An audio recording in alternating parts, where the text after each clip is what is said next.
Perkenalkan, nama saya Hani Lembanggau. Saya berasal dari kelas 12-1. Sekarang, saya akan mempresentasikan materi bab 1, yaitu berpancasila dalam kehidupan sehari-hari. Jadi dalam bab ini, kita akan belajar bagaimana nilai-nilai Pancasila diterapkan dalam kehidupan masyarakat Indonesia sehari-hari, baik di rumah, di sekolah, maupun di lingkungan sosial. Yang pertama ada sila pertama yang berbunyi ketuhanan yang Maha Esa. Makna dari sila ini adalah bahwa bangsa Indonesia percaya dan juga bertakwa kepada Tuhan yang Maha Esa sesuai dengan agama dan juga kepercayaannya masing-masing. Nah, contoh penerapan nilai sila pertama dalam kehidupan kita sehari-hari yaitu yang pertama, menghormati dan bekerja sama dengan pemeluk agama lain. Yang kedua, tidak memaksakan agama atau juga dengan kepercayaan kita kepada orang lain. Yang ketiga, menjalankan ibadah sesuai dengan agama dan juga dengan kepercayaannya masing-masing. Nah teman-teman, dengan menerapkan sila pertama ini, masyarakat Indonesia tentunya akan hidup rukun dalam keberagaman agama dan juga dalam kepercayaan. Lalu ada sila kedua yang berbunyi kemanusiaan yang adil dan beradab. Makna dari sila kedua ini adalah bahwa setiap manusia memiliki derajat dan juga hak yang sama. Kita harus memperlakukan sesama dengan adil, menghargai martabatnya, dan juga menjunjung tinggi nilai kemanusiaan.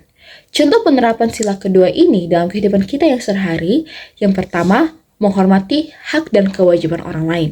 Yang kedua, menolong orang yang membutuhkan tanpa membedakan suku, agama, atau juga golongan-golongan lainnya. Yang ketiga, tidak melakukan kekerasan seperti bullying atau perundungan. Dengan sikap adil dan beradab ini, kita ikut menciptakan kehidupan sosial yang damai dan juga yang harmonis. Lalu selanjutnya ada yang sila ketiga yang berbunyi Persatuan Indonesia. Arti dari sila ini bahwa kita harus mengutamakan kepentingan bangsa dan juga negara di atas kepentingan kita pribadi maupun kelompok atau golongan. Persatuan ini menjadi dasar penting bagi keutuhan Negara Kesatuan Republik Indonesia. Jadi, contoh penerapan nilai sila ketiga ini antara lain, yang pertama, mencintai produk dan juga budaya Indonesia. Yang kedua, menggunakan bahasa Indonesia dengan baik dan juga benar. Yang ketiga, menjaga persatuan dan tidak mudah terpecah karena adanya perbedaan. Contoh nyatanya bisa kita lihat dalam kegiatan gotong royong dalam masyarakat. Kegiatan gotong royong menggambarkan semangat persatuan dan juga kepedulian sosial yang sudah menjadi budaya bangsa sejak dahulu kala. Jadi, melalui gotong royong inilah kita belajar bahwa kebersamaan akan membuat pekerjaan lebih mudah dan juga lebih ringan saat dikerjakan sama-sama. Dan juga hubungan antar warga juga menjadi lebih erat. Sila keempat, menekankan pentingnya musyawarah untuk mencapai kesepakatan bersama.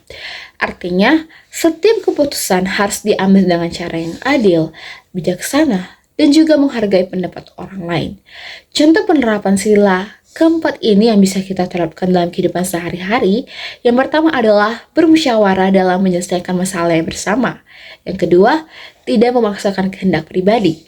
Yang ketiga, menerima hasil keputusan bersama dengan lapang dada. Jadi, dalam kehidupan sehari-hari, musyawarah ini dapat dilakukan di mana saja, di rumah, di sekolah, bahkan di lingkungan masyarakat. Misalnya, saat menentukan jadwal piket kelas, atau mungkin saat warga kampung memutuskan waktu kerja bakti. Sila kelima berbunyi keadilan sosial bagi seluruh rakyat Indonesia. Nah, makna dari sila kelima ini yaitu setiap warga negara berhak mendapatkan keadilan dan juga kesejahteraan yang merata.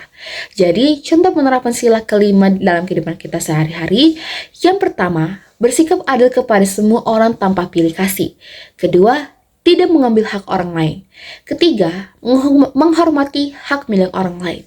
Dengan menerapkan nilai sila kelima ini, kita turut berperan mewujudkan masyarakat yang adil, makmur, dan juga sejahtera dalam masyarakat. Jadi, ini adalah beberapa contoh umum bagaimana kita bisa menerapkan Pancasila dalam kehidupan kita sehari-hari. Yang pertama itu ada menghargai agama dan juga kepercayaan orang lain. Kita sebagai warga Indonesia harus menghormati teman yang berbeda agama dan tidak mengganggu ibadah mereka, serta bekerja sama dalam kegiatan sosial tanpa memandang perbedaan agama. Yang kedua, kita harus bisa menolong orang lain. Nah, menolong teman yang kesulitan itu juga bisa. Lalu dengan membantu tetangga yang sedang terkena musibah, atau kita bisa berpartisipasi dalam kegiatan kemanusiaan, itu adalah wujud nilai kemanusiaan dan juga persatuan. Yang ketiga adalah turut serta dalam kegiatan kemasyarakatan. Misalnya kerja bakti, yaitu dengan membersihkan lingkungan dan juga menanam pohon atau menjadi panitia dalam acara peringatan Hari Kemerdekaan. Nah, kegiatan seperti ini teman-teman itu bisa memperkuat rasa persaudaraan antar warga atau antar masyarakat dalam Indonesia. Yang keempat adalah menghentikan hoax. Di era digital ini, menyebarkan berita bohong atau hoax bisa memecahkan persatuan bangsa. Jadi kita sebagai pelajar, kita harus bisa bijak menggunakan media sosial, memastikan kebenaran informasi, dan tidak ikut menyebarkan berita palsu. Langkah kecil ini teman-teman adalah bentuk nyala pengamalan sila kedua dan ketiga, yaitu beradab dan juga menjaga persatuan. Namun teman-teman, yang perlu diperhatikan dalam hal ini adalah dalam kehidupan modern saat ini, penerapan nilai-nilai Pancasila mulai menghadapi tantangan loh. Berdasarkan survei yang ditampilkan dalam buku kita, yaitu dalam bab 1, masih ada sebagian masyarakat yang belum sepenuhnya memahami dan juga menerapkan nilai-nilai Pancasila kita. Misalnya nih, masih terjadi perilaku individualistis. Ada juga korupsi, bahkan adanya ketidakadilan sosial dalam masyarakat.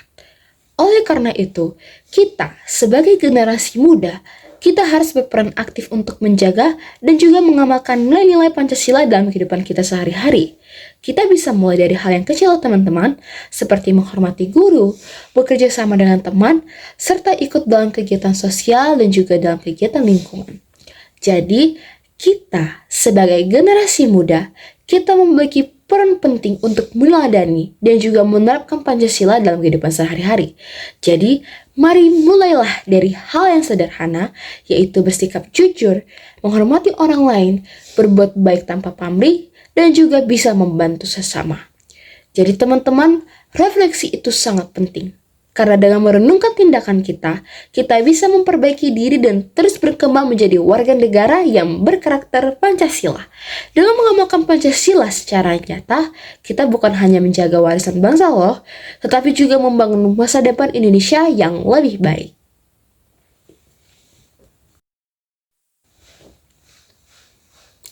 Nah teman-teman, jadi dari seluruh pembahasan ini kita bisa menyimpulkan bahwa Pancasila bukan hanya sebagai dasar negara, tetapi juga panduan moral dan etika bagi seluruh rakyat Indonesia. Jadi jika setiap orang mengamalkan Pancasila dalam kehidupannya, niscaya bangsa kita akan hidup rukun, damai, adil, dan juga sejahtera. Sekian presentasi saya mengenai berpancasila dalam kehidupan sehari-hari. Terima kasih atas perhatian kalian. Sampai jumpa!